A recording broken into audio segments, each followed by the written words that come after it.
Hello everybody, muraho mwese. My name is Jean de Dieu Uwingabiye. Nitwa Jean de Dieu Uwingabiye. I graduated from Mount Kenya University in the Faculty of Education. Narangije muri kaminuza mu cyiciro cy'uburezi in English and Kiswahili department. Mu byo twita icyongereza n'igiswahili. I have started this YouTube channel to teach all the people who understand Kinyarwanda. Natangije iyi YouTube channel kugira ngo nigishe abantu bumva ururimi rw'Ikinyarwanda. I have a university degree and I'm able to teach. Mfite impamyabumenyi yo mu cyiciro cya kaminuza kandi nshoboye kwigisha kuva kuri zero. In this YouTube channel, you are going to study from zero. Tuzabigisha kuri runo rubuga duhereye kuri zero cyangwa se duhereye hasi. So I would like to encourage everyone.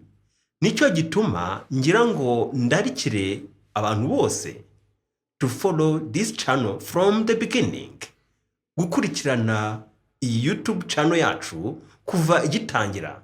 Because the intention of this YouTube channel, kubera ko umugambi w'iyi YouTube channel is to help everybody who understand Kinyarwanda, nugufasha abantu bose bumva Ikinyarwanda to improve English language, kunoza imivugire y'ururimi rw'icyongereza up from level 1 up to level 3. Tuzahera ku cyiciro cya mbere tugere ku cyiciro cya gatatu. What is level 1? Icyiciro cya mbere ni ikihe?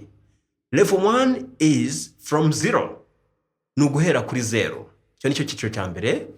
Then we'll continue up to level 3 or advanced level. Noneho ukazakomeza kugeza ku cyiciro cya gatatu ariyo bita advanced level.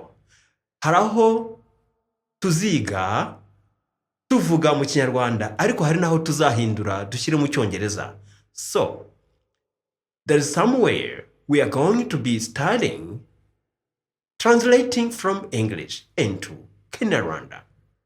And in the next levels we are not going to be translating. Mu zindi nzego ntabwo tuzashyira mu Kinyarwanda. That's why we encourage people to follow from the start. Niyo mpamvu dukangurira abantu bose gutangira natwe kuva dufunguye kuzageza ku cyiciro cya nyuma. Thank you for watching. You are mostly welcome. Murakoze cyane kudukurikirana. Tubahaye ikaze.